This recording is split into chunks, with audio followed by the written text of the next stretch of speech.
Hello everyone, welcome to my channel story with मी।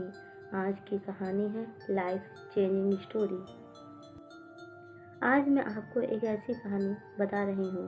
अगर आपका भी कभी दिल टूटा हो, चाहे लड़की की वजह से या किसी भी और वजह से, तो आपको आज ये कहानी ज़रूर सुननी चाहिए। क्या पता इसको सुनने के बाद आपके अंदर परिवर्तन की लहर दौड़ जाए। अगर ऐसा हुआ तो यकीन मानिए मेरा लिखने का मकसद पूरा हो जाएगा। तो चलिए, अब आपका ज़्यादा समय ज़ाया ना करते हुए मैं इस कहानी को शुरू कर ही देती हूँ। दोस्तों, विपुल नाम का एक लड़का था। बहुत ही खुशमिजाज किस्म का आदमी था। कुछ दिनों पहले ही उसका कॉलेज में एडमिशन हुआ था।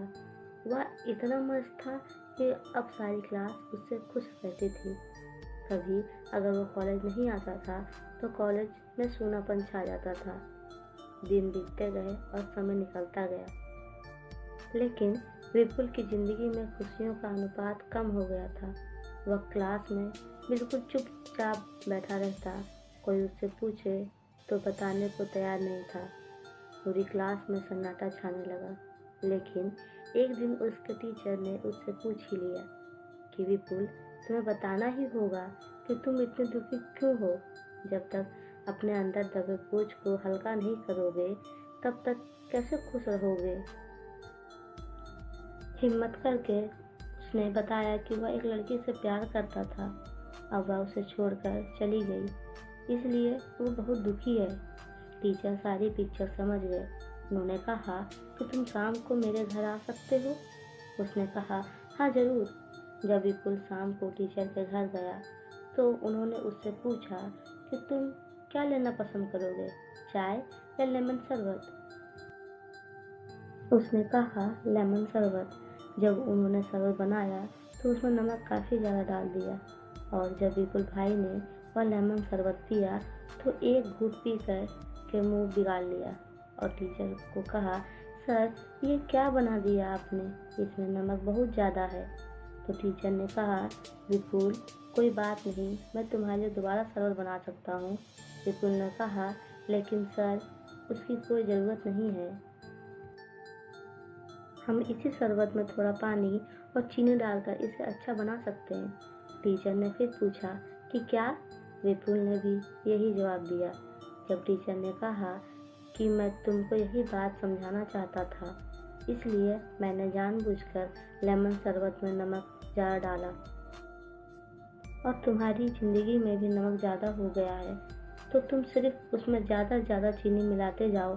कुछ ही दिनों बाद नमक की मात्रा कम हो जाएगी और आपकी ज़िंदगी पहले से भी खुशनुमा बन जाएगी। विपुल के गुरुजी चाहते तो यह सीधा सीधा भी समझा सकते थे, लेकिन आप सभी जानते हो सीधी बातें इतनी आसानी से कहाँ समझ आती है। जो ज्ञान प्रैक्टिकल से मिलता है वो हमेशा याद रहता है, और ऐसा जिंदगी का ज्ञान जो हम उम्र भर नहीं भूलते। अब विपुल के जीवन में चीनी की मात्रा बढ़ने से खुशियाँ बढ़ रही थी। उसने अपने गुरु के चरण स्पर्श किए और उनका धन्यवाद दिया। अगर वह इन बातों को अंदर ही अंदर दबा के रखता और विरह के अग्नि में जलता रहता तो गुरु कैसे समझ पाते। मैं भी आपसे यही कहना चाहती हूँ, अगर आपका भी किसी ने दिल तोड़ा है तो बार बार उसके बारे में मत सोचिए। किसी न किसी से तो साझा करके आपको अपना बोझ हल्का करना ही पड़ेगा। और अगर आपको कोई भी ऐसा इंसान ना मिले तो आप क्या करोगे, उसका भी तरीका बता देती हूँ। आप अकेले में कागज़ के ऊपर वो सारी बातें लिखिए जो आपके दिमाग में आंधी की तरह उड़ रही है। XYZ कैसी भी बातें हो, लिखिए। और लिखने के बाद देखिए दिमाग को कितना रिलैक्स मिलता है, क्योंकि काफ़ी सारी गंदगी दिमाग से निकल चुकी है। बाकी की स्वतः ही निकल जाएगी। अब आपको इस कागज़ का क्या करना है, इसको फाड़ दीजिए, आपका काम हो गया। देखो, यह तरीका मेरा खुद का आजमाया हुआ है और यह कारगर है। आप चेक करने के लिए तो आपको ट्राई करना ही पड़ेगा। महान लोग भी कहते हैं करने से ही होता है। इस कहानी ने करोड़ों लोगों का जीवन बदला है। तो कुल मिला के बात यही है, आप मेल हो या फीमेल, ये तरीका दोनों तरफ काम करेगा। समय का खेल है, वरना मैं आपको बहुत कुछ बता सकती हूँ। अब मैं आपसे विदा लेती हूँ।